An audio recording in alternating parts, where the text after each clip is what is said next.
Assalamualaikum warahmatullahi wabarakatuh. Good morning, selamat pagi. Apa kabar hari ini? Pada kesempatan ini saya akan menjelaskan bagaimana membuat topik yang sesuai dengan tuntutan kurikulum pada saat ini. Sebagaimana yang saya sampaikan pada bagian terdahulu dari paparan saya adalah bagaimana cara mengembangkan bahan ajar.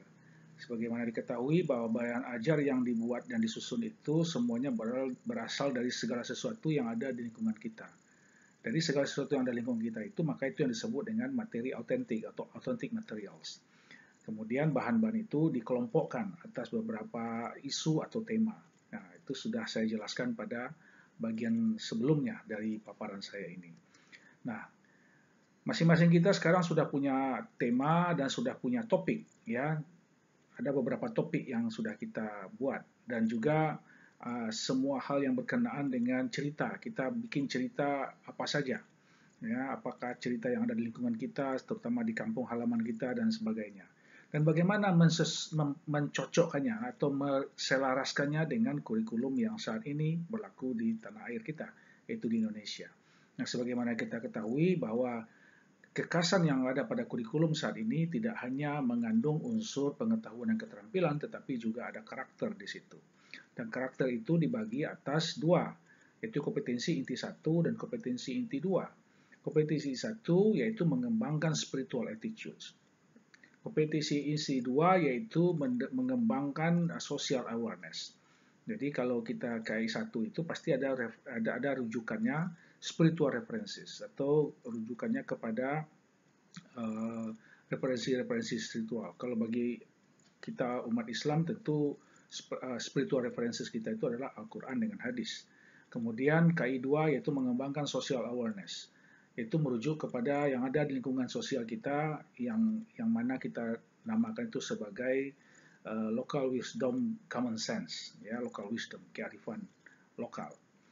Dan kalau KI3 itu adalah saya namakan itu sebagai literasi, knowledge and understanding, dan kalau KI4 itu adalah yang berhubungan dengan product to create atau operational skill atau working skill to develop. Jadi pada setiap materi ajar itu harus ada mengandung unsur yang 4 ini. Nah, itu yang merupakan ciri khas dari kurikulum 2013. Oke, sekarang bagaimana mengembangkan cerita yang kita miliki? Katakanlah kita punya sebuah cerita di kampung halaman kita. Dan cerita itu sudah kita ketahui dan itu yang akan kita tulis. Ya, misalnya ini cerita tentang flying stone. Kita tidak hanya sekedar bercerita tentang batu terbang, tetapi apa hikmah dari batu terbang itu bagi social awareness. Jadi ke perubahan dari sikap sosial. Tapi tidak hanya cukup situ, bagaimana kaitannya dengan spiritual references. Nah, tentunya spiritual references itu sesuai dengan tuntutan pada ajaran agama. Kalau di dalam Islam kita menggunakan Al-Quran. Nah, kalau kita perhatikan cerita tentang batu terbang ini, maka hikmah yang diambil dari cerita batu terbang itu sebagaimana dirujuk kepada Al-Quran surat Ar-Rum ayat 36 yang mengajarkan kita bagaimana kita berkomunikasi dengan baik, bagaimana bisa membangun kerjasama yang baik, dan sebagainya. Jadi tidak hanya sekedar bercerita tentang batu terbang, tetapi ada hikmah yang diambil dari cerita batu terbang tersebut. Misalnya ada cerita yang lain, ada jenjang 1000. Di kampung halaman kita misalnya ada jenjang 1000. Apa yang kita ambil social awareness and social attitudes to develop. Pengembangan dari sikap sosial yang akan dikembangkan dari cerita jenjang 1000 ini. Nah, itu yang dikatakan dengan KI2 dalam kurikulum 2013. Nah, di samping itu juga bagaimana KI1-nya, yaitu pengembangan spiritual attitudes. Jadi ada sikap spiritual yang dikembangkan. Sebagaimana kita ketahui bahwa spiritual attitude itu kita merujuk kepada Al-Quran kalau bagi kita beragama Islam. Nah, kalau kita lihat cerita dari jenjang 1000 ini, bagaimana pula hubungannya dengan salah satu ayat yang ada di dalam Al-Quran. Kita ambil contoh surat Al-Hujurat, ayat 10. Jadi, cerita jenjang 1000 ini, bagaimana kita membangun silaturahim, ya, antara satu masyarakat dengan masyarakat yang lain. Dan itu semuanya ada dalam Al-Quran. Nah, jadi begitu caranya kita mengembangkan materi ajar, bahan ajar yang kita ambil ceritanya dari apa saja yang ada di sekitar kita. Baik apakah ceritanya itu sesuai dengan tema atau isu yang kita susun, maupun apa saja yang ada di sekeliling kita. Nah, ini adalah contoh dari cerita tadi yang kalau kita susun dalam bentuk audio. Nah, tentu audio kita itu tidak hanya sekedar audio yang kita rekam, tapi juga kita isikan soundtrack di dalamnya. Nah, ini adalah salah satu contoh cerita tentang Danau Singkarak tanpa soundtracks. Ya, coba kita dengar sebentar. Singkarak Lake is the largest lake in West Sumatra, as well as the second largest lake in Sumatra Islands, after Toba Lake in North Sumatra. It is a lake which lies. Oke, itu contohnya. Singkarak Lake is the largest lake in West Sumatra, as well as the second largest lake in Sumatra Islands, after Toba Lake in North Sumatra. Nah, ceritanya belum selesai, tentu tadi itu berdasarkan cerita tentang Singkarak, tapi tanpa ada soundtrack. Nah, sekarang bagaimana dengan cerita itu supaya lebih hidup? Nah, ceritanya kita kasih soundtrack.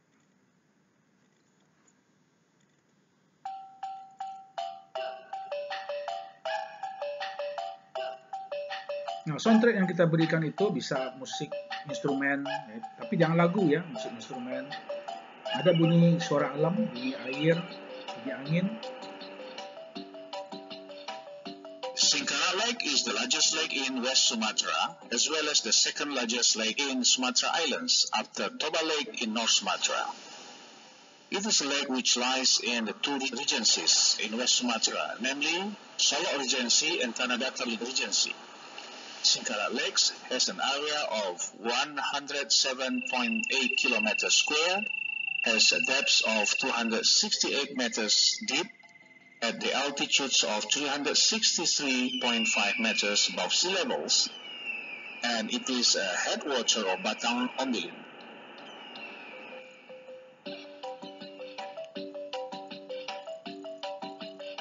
Oke, jadi begitu kira-kira cerita yang kita buat. Di samping ada teksnya, di samping ada referensinya, yaitu KI1, KI2. Di samping itu kita harus menjadikannya menjadi cerita audio yang kita rekam, dan rekamannya ada yang pakai soundtrack, ada yang tidak pakai soundtrack. Nah, sekarang pengembangannya adalah bagaimana mencantumkan soundtracks. Soundtrack itu terdiri dari musik-musik instrumen, suara-suara alam, dan semuanya bisa kita download secara gratis di internet. Dan itu semuanya merupakan bagian atau rangkaian yang tidak kalah pentingnya dari desain materi ajar berupa audio. Nanti kita bicarakan video dan dengan visualnya nanti aja. Itu audio saja baru.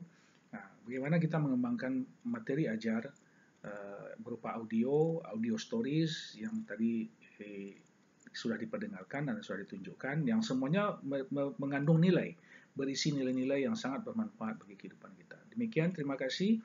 Selamat mengerjakan tugas dan selamat belajar. Semoga tetap semangat. Terima kasih.